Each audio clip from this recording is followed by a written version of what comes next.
corruption scandals, Eurobond, Kimarer, Afi House, Kemsa, do find a dotted line into politics. As you respond to this question, how does Azimio and yourself going to deal with these questions that we have to deal with now? May I begin there by saying that Azimio government is very clear on what it will do.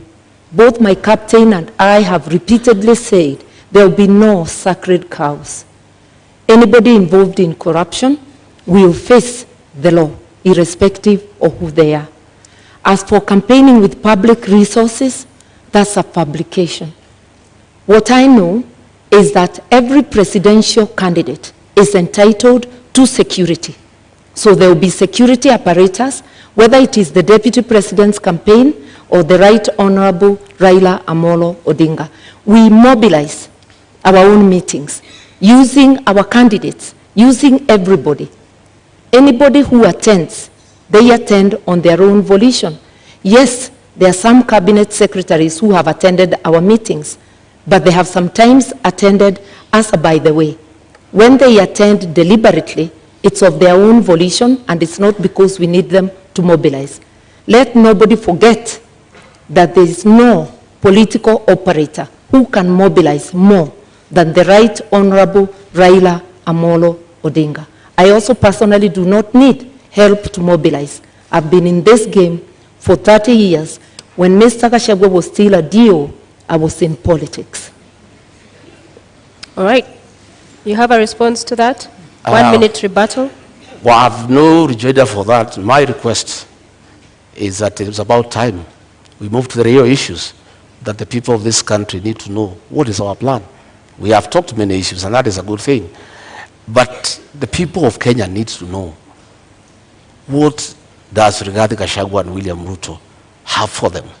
I'm hoping that debate will come around tonight, because it's important. Because many Kenyans are glued to the screens. They are waiting to hear. They want to know about health. They want to know about education.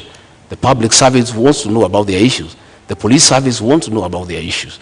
There are many people waiting. And I think, I am guessing, they must be getting information. Honorable Gachagua, we are getting to that. And corruption is a big issue in this country, where public resources... Corruption must be fought. And the real corruption is state capture and conflict of interest. What is state capture? State capture is where the people in power compete with citizens for scarce resources, where the people in power use their position to advantage themselves to get business unfairly, where people in power allocate resources to projects where they have an interest. I have an example. In the year 20,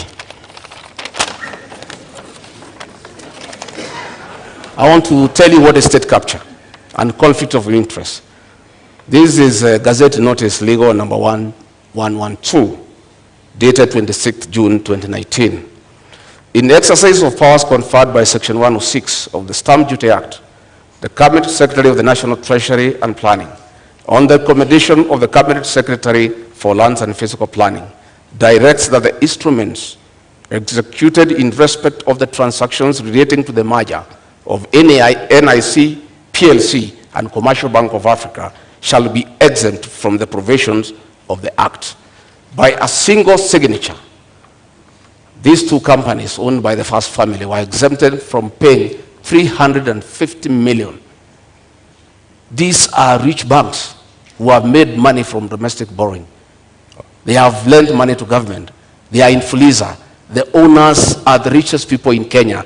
They were exempted from paying 350 million, money that can put up 35 level 3 hospitals in Kenya. That is conflict of interest and state capture. That is chronic corruption. It's worse than the corruption associated with public procurement. And that is what we must deal with. Okay. We must deal with state capture. We must deal with conflict of interest. There is a railway line between Nairobi and Nyanyuki that was put up at a cost of 3.8 billion. That railway line serves one company that supplies fuel to Nyanyuki. All right, Honorable Gachagua, thank you very much for this. Unfortunately, I cannot authenticate this document. You asked me what the state capture. I'm giving you time, but I cannot authenticate the document that you just read right now. So I've seen in a manifesto that you would put a commission to investigate these crimes. Would you go after the first family? We will not go after anybody. We'll go after all those who are in state capture and conflict of interest. Who are they? But what are you saying? That will come out in the commission. I'm saying there will be a commission because the real corruption that we need to deal with, not what Honorable Mother is talking about, is state capture and conflict of interest, where the people in power have used their offices to usurp public resources to their advantage and to the disadvantage of the rest of Kenyans. You are aware that the milk industry has been monopolized by state capture and conflict of interest, where the owners of that monopoly decide how much to buy from the farmers and how much to sell to the consumers. So, Honorable, and extort the people of Kenya. Clarity for the Kenyans who are watching. Yeah. At the center of government Yes. is President Uhuru Kenyatta. Yes. Are you going to go after President Uhuru Kenyatta finishes his term? I have said we are not talking about individuals. We'll deal with state capture and conflict of interest. Anybody But who you is are involved in state talking capture and about- conflict of interest You are talking will be held about to account. the first family, sir. So grab the bull by its horns. Don't perhaps cut around the issue. You are talking about the first family. So in essence, you are saying you will go after them. Isn't that? I am saying this is state capture. I've given you an example. You will feel for yourself what needs to happen. All right. And I am saying that is what we need to deal with. You know, state capture. And that is why the president will say he is lenient. He cannot deal with state capture. He cannot deal with conflict of interest. Okay. He can't. Thank you very much. Nambataka, we have 2 I minutes. I want to help Mr. Gachagua. State capture is the repurposing of the state to serve individuals rather than public good. And corruption cartels in this country, whoever they are, have strangled the country. Eyes opened by saying Kenya can't breathe. Our health services, their money is taken. The money for agriculture, for fertilizer subsidies, money for building dams such as Kimwerel, Arol, Galana Kularu, which was supposed to help Kenya feed itself. That is what state capture is about, that every penny intended for the public, a majority of it is ending up in people's pockets. This is not about families or individuals.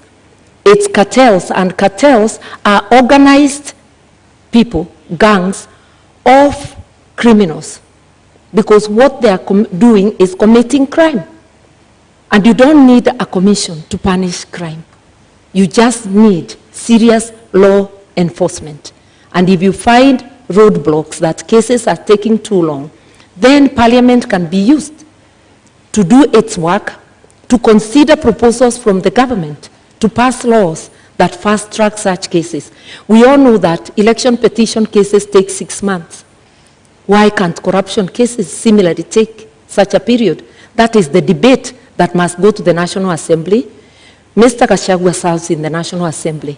I have not heard him talk about corruption except when defending his own position in the case he's involved in. In contrast, I'm out of Parliament. I've been vocal, whether it's KEMSA, whether it's any other corruption. And I've also been vocal in upholding the rule of law and reminded my brother, President Kenyatta, that he cannot serve beyond his term, a position he holds at this moment, that he is going home. So, Honorable Karua, do you agree then that there's state capture in Kenya? And secondly, what do you make of their proposal to form a commission of inquiry into the same in Kenya if elected? That just expresses their reluctance to fight corruption. In fact, Mr. Gachagua's principle is captured on tape in an interview in this country, saying that corruption, he doesn't think corruption can stop a nation from developing. With what money will a nation develop, invest, or even provide services if the corruption cartels are taking 2 billion shillings a day, which translates to stealing 40 shillings from every person? In an average household of 6 people, that's 240 shillings, 2 packets of unga at the discounted price of 100. Kenyans need to understand. They're hungry, they're without medical service, without fees for their children and without free education, because corruption cartels are strangling the nation. That's why we can't breathe. Once we understand that, then we will vote for people with a track record, like Azimio, people with the will to fight corruption, people who are prepared to confront the monster and to apply the law evenly, irrespective of who is mentioned. So do you believe we have state capture in Kenya?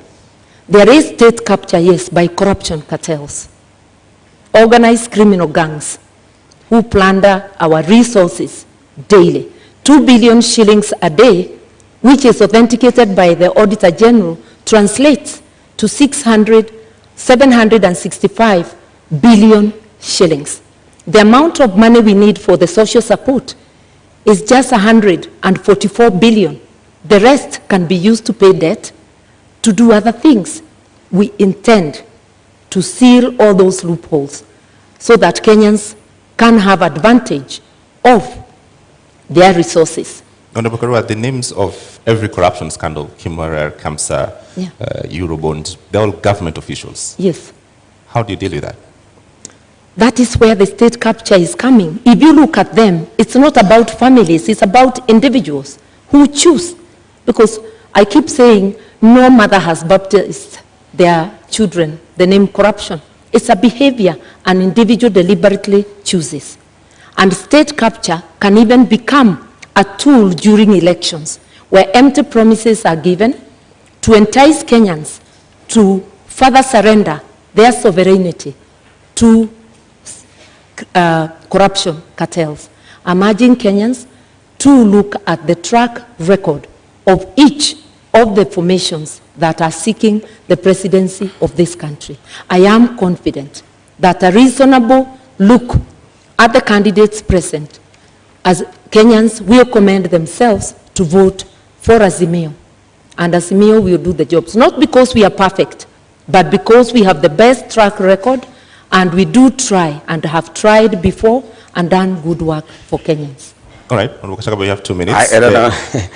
I don't know whether the Honorable Mother has taken time in their meetings with the chairman of Azimio to ask him.